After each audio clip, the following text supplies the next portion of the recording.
BNP. আমার আপনাদের সকলের কাছে একটা প্রশ্ন, বর্তমানে তো তারেক রহমান বাংলাদেশে নাই, তাহলে বিএনপির সবচেয়ে বড় নেতাকে?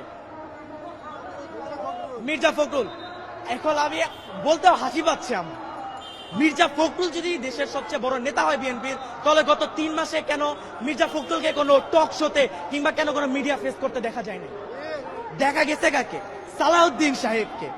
এখন আপনারা যারা পলিটিক্সের ভিতরে আছেন বা থাকেন তারা জানেন গত 10 বছর সালাউদ্দিন সাহেবকে ভারতে বিলাসবহুল ভাবে 3 স্টার প্লাস রিসর্টে রাখা হয়েছে, তাকে সম্পূর্ণ সুযোগ সুবিধা দেওয়া হয়েছে, তাকে সেটিং করা হয়েছে ভারতীয় দালাল প্রথায়। তাই সে হচ্ছে, আমি নিজের মুখে বলবো, আমি জানি না আমি এটা বলার পর আমি বাঁচবো কিনা, আমি আমি আমি আল্লাহর আইনে আল্লাহর জমিনে দাঁড়ায় বলবো, বিএনপি হচ্ছে ভারতের দালাল, ভারতের দালাল, ভারতের দালাল।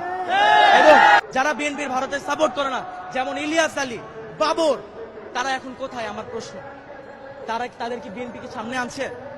কেন আনছে না? কারণ বিএনপি তাদেরকে আনতে দিবে না, তারা ভারতপন্থী না, তারা ভারতের বিরোধী, এবং ভারত আর বিএনপি এটা চায় না। তারা এখন এক হয়ে গিয়েছে, 2 সাপের 1 বিষ, আওয়ামী লীগ আর ধানের শীষ। ঢাকা মিরপুর থেকে এসেছি, নৌবাহিনী কলেজের একজন ছাত্র, আমার নাম মোহাম্মদ ফাওয়াজ। আমি একটি প্রশ্নের সর্বপ্রথম একটি উত্তর দিতে চাই, সেটা হচ্ছে জামাতে ইসলাম কেন চাঁদাবাজি করে না, কেন কোনো লুটতরাজের সাথে জামাত ইসলাম নেই? মূলত আমি প্রথমে একটি কথা বলে দিতে চাই, সেটা হচ্ছে আমাদের অন্যান্য দল যদি আমরা দেখে থাকি গত 53 বছরে আমাকে একটা দল, আপনি আমাকে ইন্ডিভিজুয়াল দেখাবেন যে একটি সেবামূলক প্রতিষ্ঠান কিংবা কর্মসংস্থান তৈরি করেছে? কোন দল পাবেন না। তাদের আইডিওলজি হচ্ছে নেতার পিছনে নেতাকর্মী ঘুরবে, জয় বাংলা নাইলে জয় বাংলাদেশ জিন্দাবাদ স্লোগান দিবে আর নেতার নাম নিবে, এটা হচ্ছে তাদের আইডিওলজি। জামাতের আইডিওলজি এটা নয়। তাদের আইডিওলজি কিভাবে একটি নতুন প্রতিষ্ঠান তৈরি করা যায়। আপনি যদি গত 53 বছরে খেয়াল করেন, অসংখ্য জামাতের হাসপাতাল, অসংখ্য ব্যাংকিং সেক্টর তৈরি করা হয়েছে, যার কারণে জামাতে ইসলামের যে নেতাকর্মীরা রয়েছে পড়াশোনা শেষে তারা যদি চাকরিও না পেয়ে থাকে তাদেরকে ওইখানে নিয়োগ দেওয়া হয়, এবং যার কারণে তাদের চাঁদাবাজি কিংবা এইসব কাজে লিপ্ত হতে হয় না।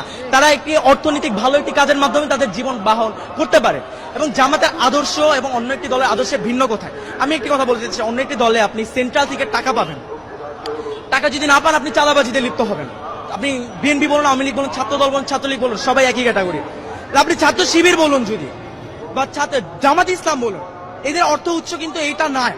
এদের অর্থ উৎসটা কোথায়? আমি আপনাকে বলি, ক্লাস 9-এর একটি ছাত্র, আমার নামটা ঠিক মনে নেই, আমাদের গ্রামের বরিশালের একজন ভাই, সে ক্লাস 9-এ থাকতে তার বাবা মা মারা যায়, তার পড়াশোনা সে ছেড়ে দিবে ভেবেছে। তখন জামাত যে সংগঠন তার সাথে কথা বলে যে তার সম্পূর্ণ ব্যবস্থা তারা গ্রহণ করে, তাকে সম্পূর্ণ শিক্ষিত করে, তাকে দেশের বাইরে পাঠায় পড়তে, এবং তাকে ডক্টর বানিয়ে বাংলাদেশে ফেরত আনে। এখন আমার প্রশ্ন, একজন বিবেকবান মানুষ জীবনেও কি তাকে যেই দলটা, যে সংগঠনটা এত উচ্চ একটা পর্যায়ে নিয়ে গিয়েছে, তাকে জাতীয় রাষ্ট্রের সম্পদ বানিয়েছে, তাকে কি, তার কাছে কি কোনো সাহায্য চাওয়া লাগবে দলটা থেকে? সে তো একজন বিবেকবান মানুষ, সে নিজে থেকে তার অর্থের 50% দান করে দেবে এই দলের জন্য। এই একটা কারণে জামাতের কারো কাছে চেয়ে খেতে হয় না। আর জামাতের প্রত্যেকটা নেতাকর্মী যারা রয়েছে তাদের মাস শেষে একটি অ্যামাউন্ট উল্টা দিতে হয়, জামাতে অনুদান দিতে হয়, এবং সেই টাকা দিয়ে এই যে আমি যে বললাম প্রথমে, এই ছেলেটাকে পড়িয়েছে, এরকম অসংখ্য অসহায় এবং দরিদ্র ছেলেকে পড়ানো হয়, ছেলে মেয়েকে, এবং এই টাকা দিয়ে, এই আমাদের অনুদানের টাকা দিয়ে। কারণ আমার প্রশ্ন, যেই ছেলে বা মেয়েটা এত কষ্ট করে দলে টিকে থাকার জন্য টাকা দিতেছে, নিচে থেকে নিজের পকেট থেকে টাকা খরচ করতেছে, তাছাড়া মাস শেষে 2টা করে বই পড়তে হয়, বই পড়ে ওইটার পরীক্ষা ভাইভা দিতে হয়, 5 ওয়াক্ত নামাজ পড়তে হয়, নামাজে সে জামাতে কয় রাকাত পড়তেছে, কয় রাকাত জামাতে পাচ্ছে না, সব রিপোর্ট প্রদান করতে হয়। এত কষ্টের পরেও যে মানুষটাই দলে থাকবে, ওই মানুষটার কি নৈতিকতা নিয়ে কোনো প্রশ্নের আর কোনো দিক রয়েছে? ওই মানুষটা কি কোনো স্বার্থের জন্য দল করতেছে? ওই মানুষটার ভিতরে নৈতিকতা আছে বলেই মানুষটা দলটা করতেছে। এত কষ্ট পেরিয়েও এই দলের প্রতি সে তার ভালোবাসাটা রয়েছে। এখন আপনি আমাকে কোন দিক দেখাবেন? 71-এ যে আলবদর, তারপরে রাজাকার বলে, এই দিকটা দেখাবেন? আমি আপনাকে একটি কথা ব্যক্ত করতে চাই। হযরত উমর রাদিয়াল্লাহু তাআলা আনহু, তিনি যখন ছিলেন, তিনি কিন্তু মুসলিম ছিলেন না, তিনি কিন্তু ইসলাম ধর্ম গ্রহণ করেন নাই। পরবর্তীতে মহানবী সাল্লাল্লাহু আলাইহি ওয়াসাল্লাম আল্লাহ তাআলার কাছে নিজে চায় যে তৎকালীন আরবের যে কোনো বড় দুই নেতার একজনকে আল্লাহ আমার করে দাও, এবং মহানবী সাল্লাল্লাহু আলাইহি ওয়াসাল্লামের যে কোরআন, সে তিলাওয়াত শুনে সে কিন্তু মুসলিম হয়েছে। এখন কি আপনি তার পাস্টের সাথে তার প্রেজেন্ট তুলনা করবেন? আপনি এতই মূর্খ হয়ে গিয়েছেন, আপনি চেতনা ব্যবসা করবেন। আওয়ামী লীগ এক দল বলে গিয়েছে, তারা এখন কোথায়? তারা এখন ভারতে। এরপর আরেক দল যারা এখন বর্তমানে বলছে, তারা কোথায়? তার নেতা লন্ডনে। যেই দলটাকে বলে, সেই দলটা কি পাকিস্তানে গিয়েছে? সেই দলটা যায়নি, সেই দলটা ফাঁসির মঞ্চে হাসি মুখে দাঁড়িয়ে গিয়েছে। আপনি যদি আরো বলেন, যে 71-এর কথাই আমি ধরি, যদি আসলেই জামাতে ইসলাম রাজাকার হয়ে থাকতো, কেন মুজিবের সময়, জিয়াউর রহমানের সময় এই জামাতের কোন নেতাকর্মীকে রাজাকার বলে শাস্তি দেওয়া হয়নি? কেন শেখ হাসিনা আসার পর নির্বাচনের দিন তিনি নিজে গিয়ে জামাতের হুজুরের কাছে গিয়ে বলেছে, হুজুর আমাকে দোয়া করবেন আমার জন্য, আজকে আমি নির্বাচনে দাঁড়িয়েছি। সে নিজে গিয়ে হুজুরের কাছ থেকে দোয়া নিয়ে আসছে। কেন নিয়ে আসছে? এবং 96 সে যখন জিতে যায়, জিতার পরে সে ওই ডিরেক্ট জামাতকে রাজাকার বলে ফেলে। কেন বলে? কারণ জামাত যে ইসলাম, জামাতে ইসলাম তাদের যে মত, সে মতের সাথে একতা প্রকাশ করেনি। কেন করবে? তারা তো ভারতপন্থী। ভারত আমাদের সাহায্য করেছে, কেন করেছে?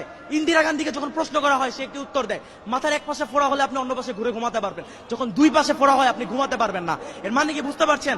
আপনার যখন দুই পাশে ইসলামিক রাষ্ট্র হবে, তখন আপনি থাকতে পারবেন না। হিন্দুত্ববাদ আপনি ছড়াতে পারবেন না, পুরো বিশ্বে আপনি মঞ্চতে প্রকাশ করতে পারবেন না। সেই কারণে তারা বাংলাদেশের সাহায্য করে। এবং তারা আমার কোন সাহায্যটা করেছে? আমার দেশে কি ওই 40-50 টাকার পেঁয়াজ আর রসুন দিয়েছে, এই আমার সাহায্য? আমি তাদেরকে মাস শেষে আমার 1000 টাকা, বছর শেষে আমি ইলিশ মাছ দিচ্ছি, আমি দিচ্ছি। তারা পুরো ফারাক্কার পানি আমাদের দিয়ে প্লাবিত করে ফেলতেছে আমার বাংলাদেশকে। আমরা কোনো কথা বলতেছি না। আরো যদি আমরা দেখি, তারা আমাদের দেশটাকে নিজেদের অঙ্গরাজ্য তৈরি করতে চেয়েছে, আর তারা আমাদের দেশের মাঝখান দিকে রেল বানিয়ে ফেলবে।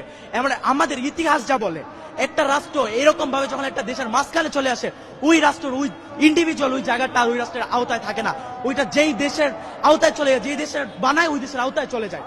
এবং তারা এই ভারতের দালাল ছিল।